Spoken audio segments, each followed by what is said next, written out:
Pascal is an award-winning sports journalist who left that particular career at its peak to give back to South Africans in a unique way. He is dedicating his time and finances to give back to the underprivileged South Africans and exposing them to the fourth industrial revolution. He is playing his part to ensure that no one is left behind and everyone is a key player in the tech space. I am Pule Mulibati, you guessed it right. This is the home of good news, stories untold. Let's go straight into that story.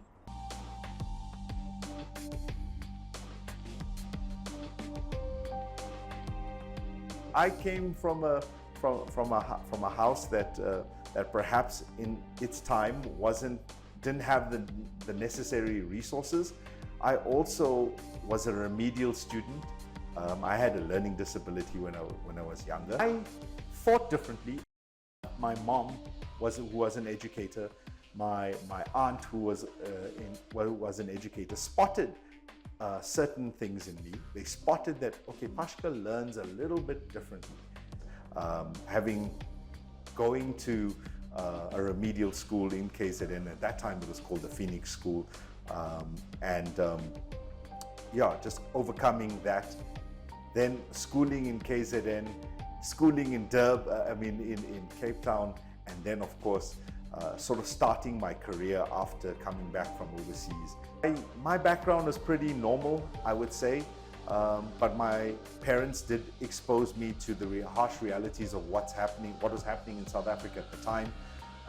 My dad used to work in a store in Soweto and was there. So we got exposed to that from a very early age. That ethos was there.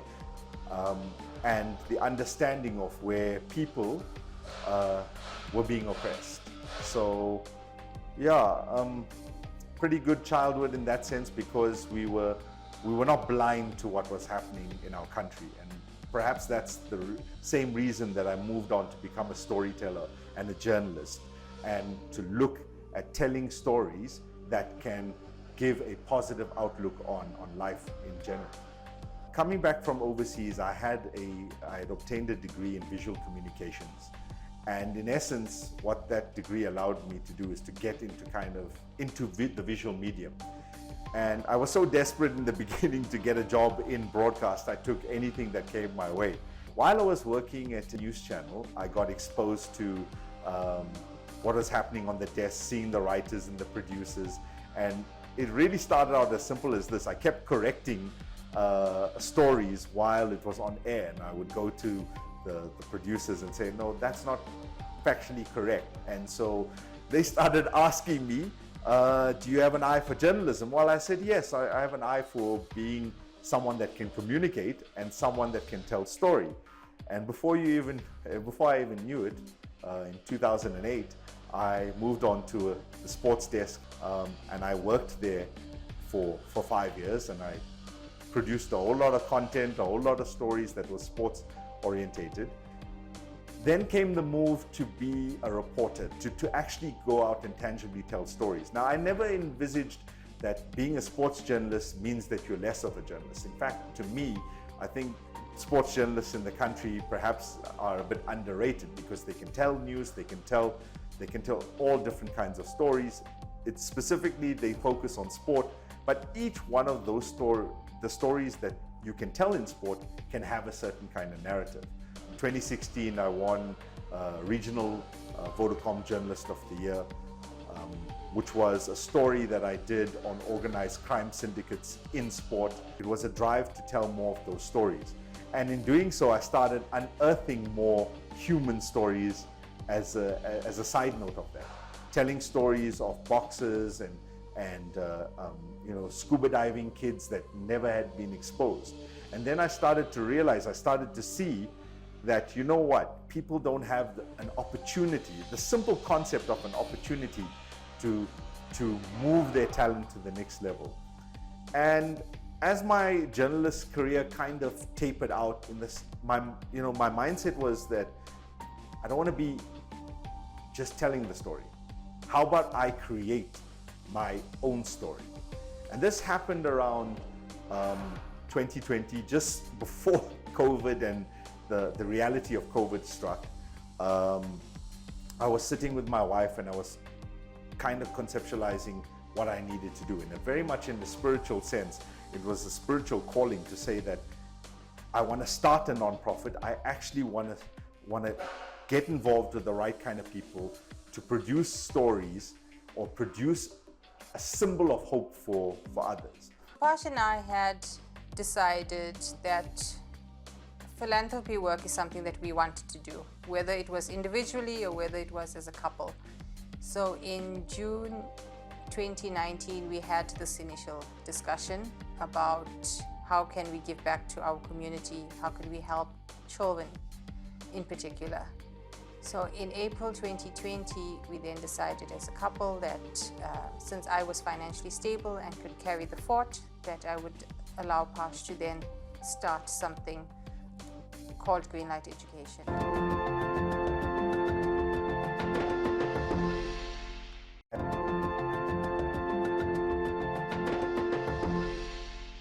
Welcome back to Stories Untold. Today we get down to the tech side of things as we bring you up close and personal to the founder of Greenlight Education, Pascal Muglia. We look at the work that they do, how they have gotten all the equipment that is needed to make sure that no one is left behind when it comes to participating in the tech space. I've been lucky enough to have a partner that's very supportive.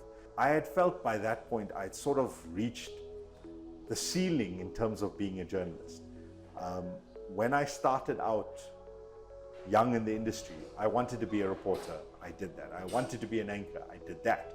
I wanted to produce shows. I did that. So it felt like if I was going to continue, all I would be doing is moving to different organizations as a journalist. So how would I go about challenging myself? And at the back of my mind, even when I was a journalist, I had this innate interest in educating people that came behind me. I was involved in mentoring a number of different students along the way. But I think the final thing where it said, okay, listen, I need to be in this to win this, came when I went to Dubai and I saw what was happening there, and I sat down with a childhood friend of mine and we said, hey man, let's change the world. Or let's attempt to even change the world. And I kind of went cold turkey. It's probably not advised for everyone to kind of do that. But I don't regret it, because I wouldn't have envisioned that a year later that now we've built something, and something that's tangible. We've built a relationship with certain service providers. The robots that are coming in here from Shape Robotics. We've partnered with an NGO called the House Group. And so a lot of plug-in is starting to happen.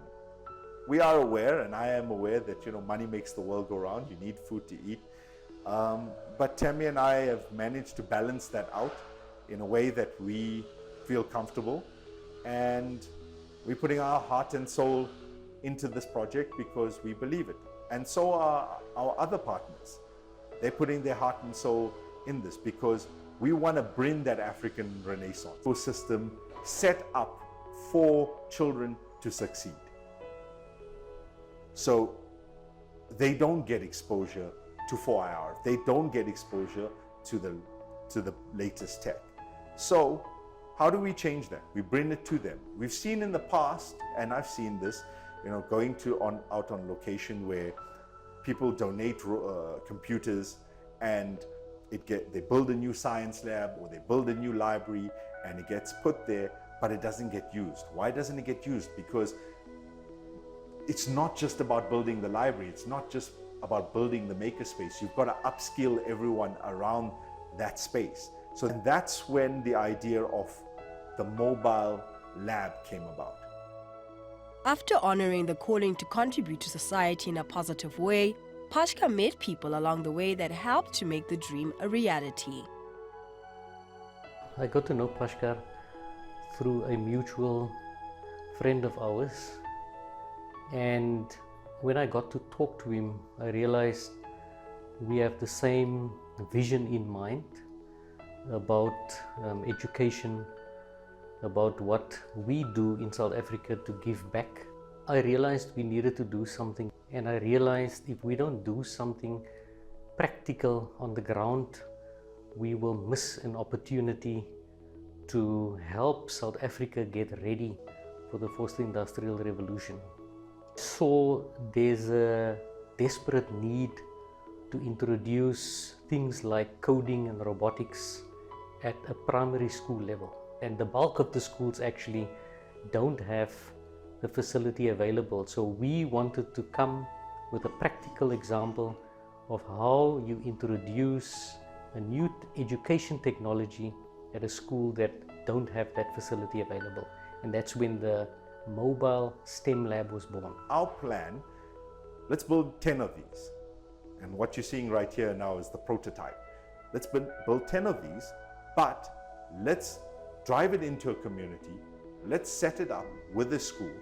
Let the school take it as an extramural activity and eventually integrate it into their schooling system.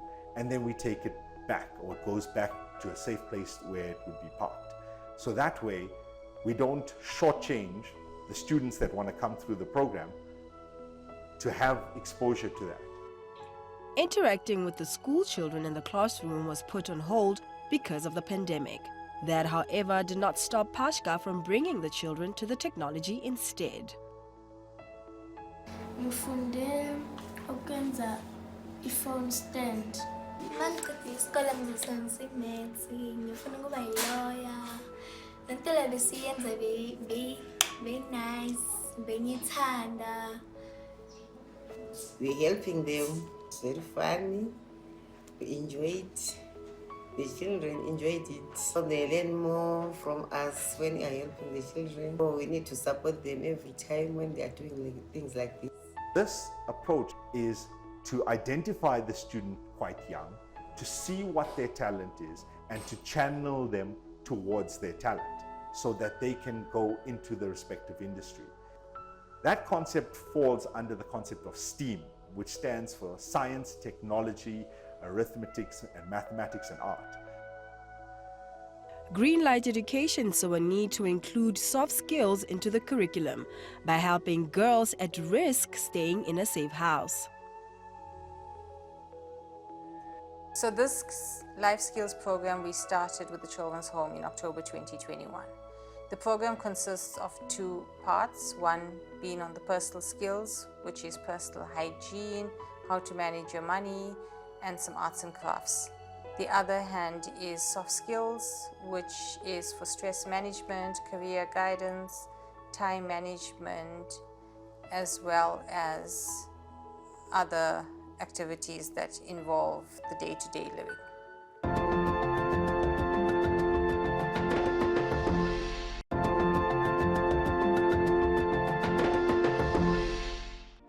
It takes a village to raise a child.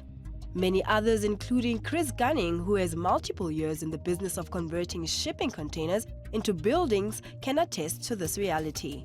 In the past we've done, and I don't want to say similar, but we've done other projects where it's a classroom or a laboratory or things along those lines. So initially I thought, well, it's another classroom. That's what we're putting together.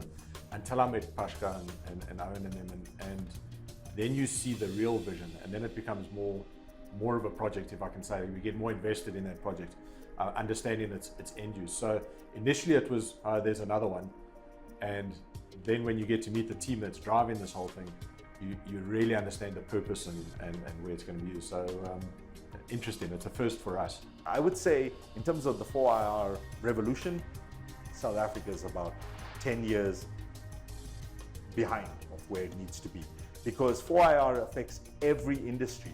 It affects construction, the automotive industry. If you look at the aeronautical industry, all of those innovative thinkers need to be funneled into those industries, and those are some of the industries that actually bolster our economy and keep our economy up. The world is changing rapidly, and if we don't start to introduce these concepts at a very young age at primary school level, we are going to leave a large chunk of people behind that are not going to be able to be upskilled to be ready for the new jobs that the industry is going to demand. The country has an electricity problem right now. Well, you know what? We need innovative thinkers to come up with a solution for that, whether it be alternative power. So we will be exposing these kids to all of those evolution in terms of the way of thinking. In certain parts of the world, low-income houses are being completely built by 3D printers. So that technology, when we think what government wants to do or has tried to do with the RDP homes, you could build homes at half the cost and you could upskill someone. We've done we've done case studies where you see certain kids are interested in the programming, certain kids are interested in the building of a robot. So then you understand, okay, he's interested with being behind a laptop and creating code. He's interested in creating a mold of an arm for a robot. So all of those are plug-in opportunities that when they get into the workforce, that they can facilitate. I don't think I'd be where I am today thinking about giving back if I didn't have the right kind of teachers that I was allowed that. I went to a certain kind of school that taught differently. And in them teaching differently, it allowed me to open my mind to understand what my potential is. Being someone who had a remedial background, going from there to reading news on a national broadcaster, it seems quite a big gap. But I had the right kind of people that educated innovatively in a different way. The thing I'd love to see is, number one, Pascal being rewarded with a superstar one day. In 20 years' time, you've got someone leading an industry that's doing some groundbreaking work and either nationally or internationally. I'd love to see that happen. And then Pascal to sit back in his chair and think, yeah, we did that. One of the many things that I admire about Pash is his compassion to help people. He comes from a home where his mom and dad had helped family members as well as people in the community on a day-to-day basis. So Pash has this compassion coming from his family. Whatever I push out to the best of my ability. Whether it be failure or success, it's really about the journey for me. Moving in that direction and learning from that and then being able to give back. And on that very tech note, we end our show here for today. Thank you so much for watching and supporting the movement. Remember, you can also share your stories with us at Stories Untold, #Stories Untold on social media rather. From myself, William Mulebatin, every single person that makes this show a possibility and a reality would like to bid you farewell. We are back, same time, same place.